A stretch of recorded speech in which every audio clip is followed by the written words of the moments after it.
ہمارے جو یہ امام نسائی ہے نا، نسائی شریف جن کے سیاستہ، تو مسلمان مجاہدین جب ان کے گاؤں پہنچے نا تو وہاں سارے مرد بھاگ گئے تھے، ایک مرد بھی نہیں رہا، عورتیں ہی عورتیں تھیں۔ جب مسلمان مجاہدین کو پتہ چلا کہ یہاں تو عورتیں ہی عورتیں ہیں تو انہوں نے یہ نہیں کہا یہ تو غیروں کی عورتیں ہیں، لوٹ مار کرو، قتل و غارت کرو۔ انہوں نے کہا کہ نہیں، عورتوں سے ہمیں لڑنے کی کوئی ضرورت نہیں ہے۔ وہ اس گاؤں کو چھوڑ کر واپس آ گئے، کہا کہ یہاں تو عورتیں ہی عورتیں ہیں اور تم کیا کر رہے ہو۔ یہ ہے مسلمانوں کا کردار۔ اور جب حاتم طائی کی بیٹی ننگے سر حضور کے سامنے آئی تو پھر رسول اللہ نے ان سے قید ہو کر آئی اور فرمایا کیا چاہتی ہو؟ کہا جی میں نے آپ یہاں نہیں رہنا، مجھے میرے بھائی عدی بن حاتم شام دوڑ گیا ہے، آپ مجھے سواری دیں اور راستے کا خرچہ دیں، زیادہ راہ دیں تو مجھے آپ آزاد کر دیں۔ حضور نے فرمایا یہ بھائی ان کو سواری بھی دے دو، ان کو کپڑے بھی دے دو، ان کو زیادہ راہ بھی دے دو اور ان کو بحفاظت شام روانہ کر دو۔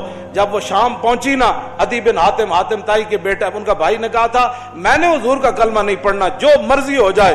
جب وہ بہن بھائی کے پاس پہنچی تو پہنچنے کے بعد اس نے پوچھا تو کہاں سے آ رہی ہے؟ انہوں نے کہا میں تو رسول اللہ کے دربار سے آ رہی ہوں۔ انہوں نے کہا پھر کیا ہوا؟ انہوں نے کہا میں تو قید ہو گئی تھی۔ انہوں نے کہا پھر تجھے قتل نہیں؟ انہوں نے کہا قتل کی بات کرتا ہے تو قتل کی بات ہے۔ انہوں نے کہا تو نے کیسا ان کو پایا؟ انہوں نے کہا بھائی جان ایتھے سمجھ آنے والی گل نہیں۔ انہوں نے کہا میں تے نہیں مننا۔ انہوں نے کہا جلا ہویا ایک بار جا تے صحیح، تو ویکھ تے صحیح، تو آیا نہ درتے کیوں بد نصیبہ، ہزاراں رنگاں وچ رنگیندے محمد۔ بہن دے کہن ہوتے عدی بن حاتم کہندے میں تو تیز سواری رکھی ہوئی سی، میں تو نس آیا، میں حضور دا کلمہ نہیں پڑھنا۔ بہن کہن لگی ایک باری جا تے صحیح، اے دسن والی گل کوئی نہیں، ایک باری تو جا کے چہرہ انور ویکھ تے صحیح، خلق عظیم ویکھ تے صحیح، انہاں دی اخلاق تے عادات ویکھ تے صحیح جلیا۔ وہ کہندے میں اتھوں نسدا آیا، نسدیاں پھر میں جدو آیا تو مینوں پتہ چلیا حضور مسجد نبوی شریف تشریف فرماون۔ کہندے میں جدو جا کے حاضر ہویا تو حضور اٹھ کھڑے ہوئے میرے واسطے۔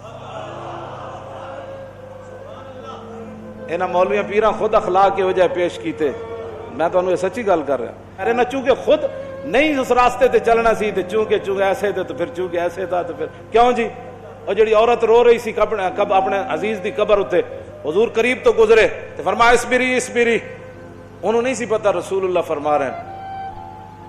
انہیں سر رکھے ہوا، غم چیز ہی ایسی ہوندی، اسے واسطے حضور نے فرمایا میرا امتی پناہ منگے، غم بندے نو تباہ کر کے رکھ دیندا۔ انہیں کہا مینوں کہنے والے اسبری، جے تینوں یہ مصیبت پہنچی ہوندی تے تو مینوں نہ کہندا ہے۔ میرے آقا نے یہ سنی گل تے حضور چل پے، اس عورت نو کوئی گل نہیں فرمائی۔ اس سے یہ بھی پتہ چلتا ہے کہ جب آدمی اگلا اس حالت میں ہو تو اس کو تبلیغ نہیں کرنی چاہیے، بس جو بات کر دی وہ کر دی، بات ختم ہو گئی۔ زبردستی کسی نو ڈھا کے منانا ہے، لبیک دا نعرہ جنوں سمجھ نہیں آیا ہن تسی انہوں ڈھا کے کی منانا ہے؟ اور مینوں یہ دسو تسی جیڑا اے نہیں کہندا حضور میں بھی لبیک کا اتنا ہی مانا ہے، حضور میں بھی حاضر، میرے بچے بھی حاضر، میرا مال بھی حاضر، میری عزت بھی حاضر اور میرے ماں باپ بھی آپ کے لیے حاضر، اس سے زیادہ لبیک کا کوئی معنی نہیں ہے۔ اور تاجدار ختم نبوت کے نعرے کا اس سے زیادہ کوئی معنی نہیں کہ ساری دنیا تہ و بالا ہو جائے لیکن حضور کی ختم نبوت پر پیرا ہر صورت میں ہوگا، بس اس سے زیادہ تاجدار ختم نبوت کا ہاں جی، اس سے زیادہ لوگ ان کو سیاسی نعرہ بنائے پھرتے ہیں، پیڑا اور تے پھکیاں اور امت اس نعرے پر کھڑی ہو گئی اور وہ نیچے جو اختلافات تھے امت ان کو بلا گئی۔ انہوں نے کہا بس بھائی لبیک۔ مسجد نبی شریف میں عرب بھی کہتے ہیں لبیک یا رسول، ہم عربی ہے لیکن یہ نعرہ تو ہاں جی مصری بھی کہتے ہیں لبیک یا رسول۔ پورا عالم اسلام نہیں پوری دنیا کہہ رہی ہے اس وقت لبیک یا رسول اللہ، ہاں لبیک یا رسول اللہ۔ تو اس سے بڑا اللہ کا کیا کرم ہو سکتا ہے کہ امت اختلافات کو بھلا کر حضور کی غلامی کے لیے جمع ہو گئی۔ اور اقبال کہتا تھا، میں کہتا تھا اقبال کی یہ خواب کب پورا ہوگا کہ اقبال کہتا تھا زاں کے ملت را حیات از عشق اوست اور برگ و ساز کائنات از عشق اوست۔ اقبال کہتا تھا کہ ملت کی حیات، ملت کی ترقی، ملت کا عروج اور پوری دنیا پر اسلام کے غلبے کی ایک ہی وجہ ہے کہ امت حضور سے پیار کرے، حضور سے عشق کرے۔ تو میں کہتا یہ کیسے ہوگا؟ لیکن رب ہے جو چاہے کرے۔ یہ نہیں پتا تھا کہ ممتاز قادری نے جو تختہ دار پر لبیک کہا تھا اس نعرے کی برکت سے پوری امت ایسے کھڑی ہو جائے گی۔ ہاں جی، بات اتنی ہے کہ او عورت نے حضور نال گل کی تھی کہ مجھے بہت مصیبت پہنچی ہے، اس کو تو پتہ نہیں تھا یہ رسول اللہ ہے. اور غم کتنی عجیب چیز ہے کہ وہ حضور کی آواز کو بھی نہ پہچان سکا. اللہم انی اعوذ بک من الغم والحزن، حضور کی اپنی دعائیں مبارکہ ہے کہ میرا امتی کہے میں پناہ مانگتا ہوں غم اور حزن سے. ہاں جی، یہ بڑی ڈاڈی شاید ہے.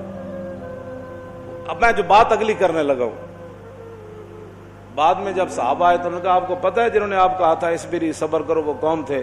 کہا نہیں. انہوں نے کہا وہ تو خود رسول اللہ تھے. وہ میں نے حضور کو یہ جواب دیا ہے. وہ کہتی ہے میں پھر گئی جلدی جلدی حضور کے دربار پر. میں جو بات کرنے لگا ہوں وہ یہ ہے، وہ کہتی ہے جب میں حضور کے دروازے پر پہنچی تو میں نے کوئی وہاں چوکیدار نہیں پایا.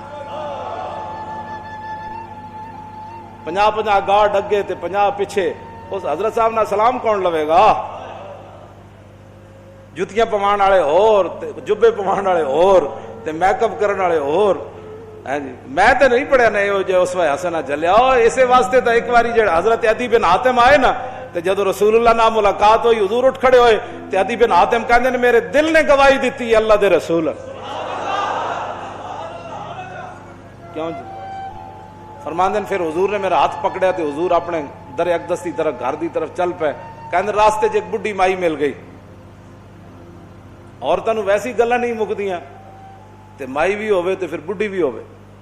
کہندے انہوں نے اتنی لمبی گفتگو حضور نال کیتی تے حضور دے چہرے انور تے بھی ناگواری دے آثار ظاہر نہیں ہوئے کہ میرے نال مہمان ہے تو بس بھی کر. ہوں کہندے نے میں کھڑ کھڑ کے تھک گیا، لیکن رسول اللہ نے ایک باری بھی اس مائی نوں نہیں فرمایا کہ مائی بس کر اور کام تھوڑے. کہندے انہوں نے اپنی پوری گفتگو مکمل کی تھی تے پھر حضور چلے نہ جدوں. کہندے دوسری باری میرے دل نے گواہی دیتی حضور اللہ دے رسول.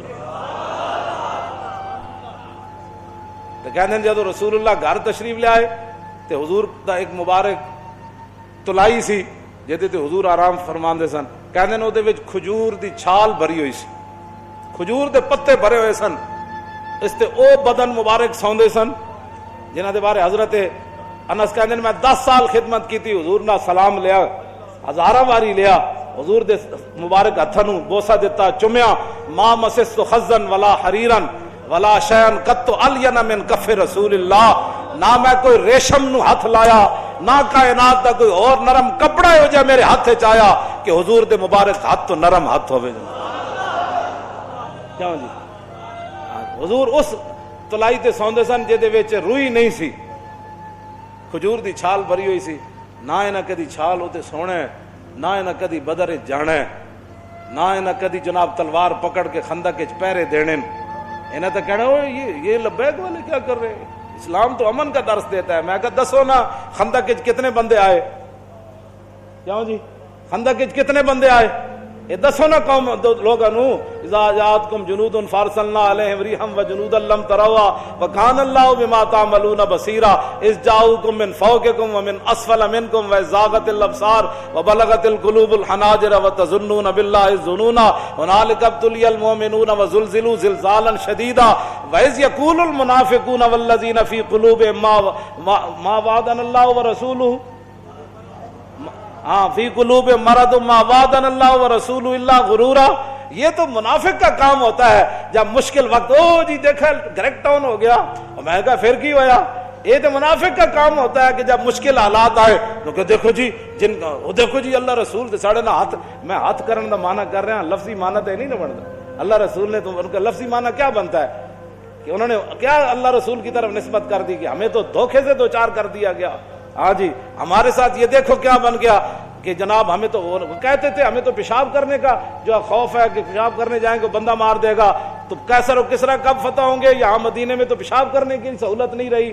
25,000 کا لشکر. منافق کا کام ہی یہ ہوتا ہے کہ وہ جب صحابہ ادھر جو ہے وہ کیا کارنامے سر انجام. اور منافق ان کا بھی رب نے قرآن میں بیان فرمایا کہ منافق کہنے لگے کہ ما وعدنا اللہ ورسولہ وَإِذْ قَالَتْ طَائِفَةٌ مِّنْهُمْ يَا أَهْلَ يَثْرِبَ لَا مُقَامَ لَكُمْ فَارْجِعُوا وَيَسْتَأْذِنُ فَرِيقٌ مِّنْهُمُ النَّبِيَّ يَقُولُونَ إِنَّ بُيُوتَنَا عَوْرَةٌ وَمَا هِيَ بِعَوْرَةٍ إِن يُرِيدُونَ إِلَّا فِرَارًا. کیوں جی یہ منظر بیان نہیں کیوں نہ؟ چلو چلیے چلیے چلیے توبہ کرو. تھے حال ہی کوئی نہیں. 25,000 کا لشکر آ گیا. آج تے بچی کسی دی نہیں ہونی. کہنے لگے حضور گھر لگے پیچھے گھر میں بندہ کوئی نہیں کی بڑھے گا. اللہ نے فرمایا میرے حبیب گھر تے کاشانہ اقدس جدو آپ گھروں چل کے آ گئے تے آپ دا پیچھے گھر کوئی نہیں, صدیق اکبر دا گھر کوئی نہیں, فاروق اعظم دا گھر کوئی نہیں, عثمان غنی دا گھر کوئی نہیں, حیدر کرار دا گھر کوئی نہیں, انہاں دے گھر وکھرے آ گئے. میرے حبیب گھر لگے ہون دا مسئلہ نہیں, یریدون الا فرارا, اے تے چھا میدان چھڑ کے نسن لگے.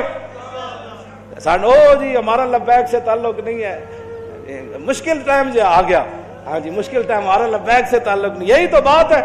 لیکن قرآن, اقبال کہتا اگر درس قرآن ہم نے بلایا ہوتا, یہ زمانہ نہ زمانے نے دکھایا ہوتا. یہ منافقت کے کام ہوتے ہیں مشکل کے وقت. انہیں دسے ہی نہیں کہ رسول اللہ غزوہ خندق دے موقع تے خود تلوار پکڑ کے کیویں کھڑے ہو. جب 50,000 دا لشکر خندق دے کنارے آ گیا, عمر بن عبد بود گھوڑا چناب چھال مرائی تے ادھر آ گیا, تے 50,000 دا لشکر اتنے آ گیا تے سارے چاندے سن کے گھوڑے سمیت ادھر آ جان. اس وقت میرے آقا و مولا پھر خود تلوار پکڑ کے کھڑے ہو گئے, اور حضور کو اللہ نے دبدبا کتنا دیا, کانہ و فرد فی جلالتہ فی عسکر حین تلقاہ وفی حشم لہ ہمم لا منتہا لکبائرہا وہمتہ الصغریٰ جل من الدہر. یہ دوسرا حضرت حسان کا شعر ہے, پہلا امام بوصیری کا شعر ہے. فرمایا اللہ نے ہمارے آقا و مولا کو ہیبت اور جلال اتنا عطا فرمایا کہ حضور تنہا بھی کھڑے ہوتے تو محسوس ہوتا کہ حضور کی پشت پر لاکھوں کا لشکر کھڑا ہے. ہاں جی ہاں جی توجہ, حضور خود تلوار پکڑے. کیوں جی علیکم بسنتی ہے نہیں, یہ نہیں سنت کہ جب دین پر مشکل وقت آ جائے تو رسول اللہ خود تلوار پکڑ کر کھڑے ہو گئے. کیا یہ ان کے لیے سنت نہیں تھی کہ جب حضور کی ختم نبوت پر مشکل وقت آیا, حملہ ہو گیا اور حضور کی عزت پر حملہ ہو گیا, تو کیا قوم کے رہنماؤں کی, مذہبی رہنماؤں کی, پیروں کی, فقیروں کی, مولویوں کی یہ ذمہ داری نہیں تھی کہ خود میدان میں ایسے نکل آتے؟ یہ ہے نا علیکم بسنتی و سنت الخلفاء. کیوں جی الراشدین, اور سنت خلفاء کیا ہے؟ یہ تو حضور کا اپنا اس طریقہ مبارکہ ہے نا. سنت خلفاء کیا ہے کہ جب جنگ یمامہ میں مسلمہ آیا تو افضل الخلق بعد الرسل, آپ نے فرمایا بدری ہوئے یا غیر بدری ہوئے, بڈھا ہوئے یا جوان ہوئے, اکھاں والا صحابی ہوئے یا نابینا ہوئے, ہاتھ سلامت ہون یا کٹے ہون, سارے یمامہ پہنچو. خلفاء دی بھی یہی سنت ہے. جدو ختم نبوت کا مسئلہ آیا تو پھر سیدنا صدیق اکبر خود بھی تلوار پکڑ کے چل پے, لشکر تے روانہ کیتے نا, ہاں جی خود بھی چلن لگے. حضرت مولا کائنات علی مرتضیٰ نے روکیا, فرمایا ابو بکر جو آپ کو کچھ نقصان ہو گیا تو ہمارا کیا بنے گا. مزید ویڈیوز اور اپڈیٹس کے لیے یوٹیوب پر علامہ Khadim Hussain Rizvi official channel subscribe کریں اور بیل آئیکن پر بھی کلک کریں.